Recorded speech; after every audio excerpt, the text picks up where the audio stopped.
Hello everyone, I'm Scott T. Petersen and I just love animation. I've been in the animation industry for about 25 years and I consider myself really fortunate to have worked with some amazing, wonderful, talented people through the years, and I thought it'd be a great idea to spotlight some of them. So without any further ado, let me introduce you to our animation spotlight for today. His name is Frans Vischer. I got to know Frans while working at the Duncan studio on a very exciting movie project, and his character animation on that show was really fun, well acted, and drawn extremely well. And on top of that, he's just a great guy to be around. Frans's career as an animator goes way back to Mickey's Christmas Carol, The Black Cauldron, and Who Framed Roger Rabbit, as well as that Back to Neverland short with Robin Williams and Walter Cronkite. Oh, I can be anything. I can be just a tiny person. Or make my eyes really big.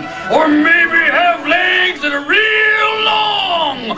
I could even be you, Walter Cronkite. Now hold on there. Can I do this? I'm happy. I'm grumpy. I'm dopey. Hi, everybody. I'm a corporate symbol. Hold it. He was also among some of the first classes that came through the animation program at Cal Arts when it was newly formed in the 70s. But one of my favorite things that he's done in his career, hands down, was to supervise on the characters Darla Dimple and her servant Max in the movie Cats Don't Dance. I mean, those two characters were the best part of that movie for me.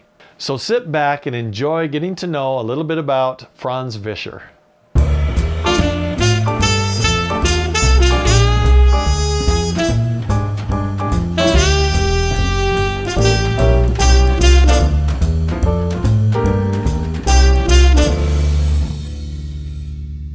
Yeah, I grew up in Holland. I was born in Holland, and I was 11 when my family moved to the States. My parents feared the spread of communism, you know, the Soviet Union at the time, and socialism and all that.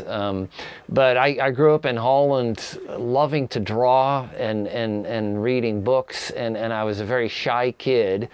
And so I was perfectly happy sitting there just being left alone in a corner of the room and just doing my own thing.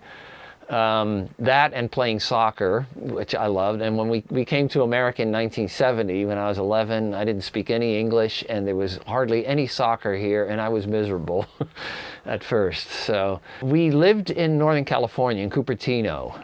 So my mother had two uncles actually living there. So they had been imploring my folks, you know, come to California, it's great here. So that's what we did in February 1970, and so I went to high school there, and then from there I came to Cal Arts in 1978. And I actually have an interesting story. I was really fortunate that Chuck Jones actually helped me get into Cal Arts. He came to speak, when I was in high school, he came to speak at a junior college, and I had been making animated films of my own, Super 8, and just learning trial and error. And when he came to speak, I'd saved up and bought a Super 8 movie projector, which was in this big box, and it had a pull-out screen, and so I was still horribly shy all through high school.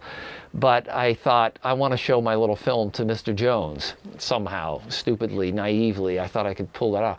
So here I came into this theater with this big box on my lap, and he showed a bunch of movies. They did a Q&A.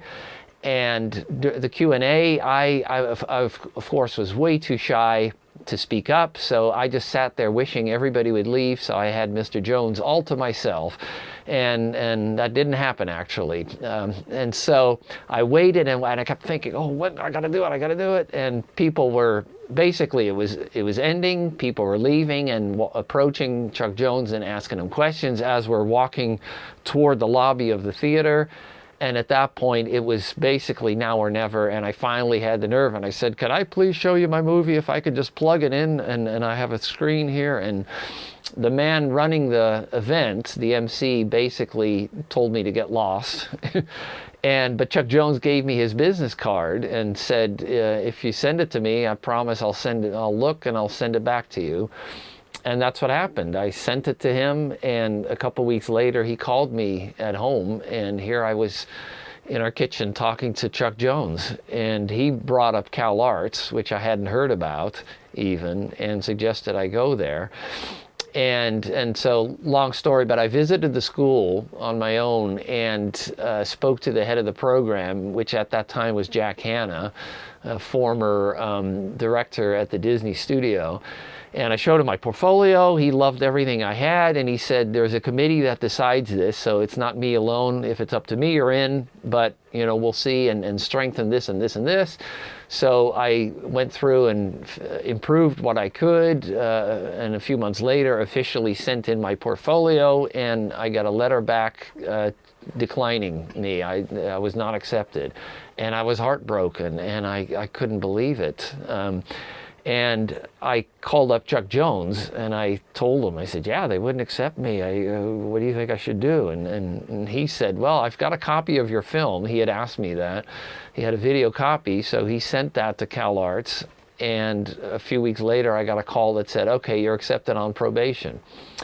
So I had a 1-year probation. If I didn't cut it, then I'd be out. But I did. I ended up staying 3 years at Cal Arts, and I was hired by the Disney studio after my 3rd year.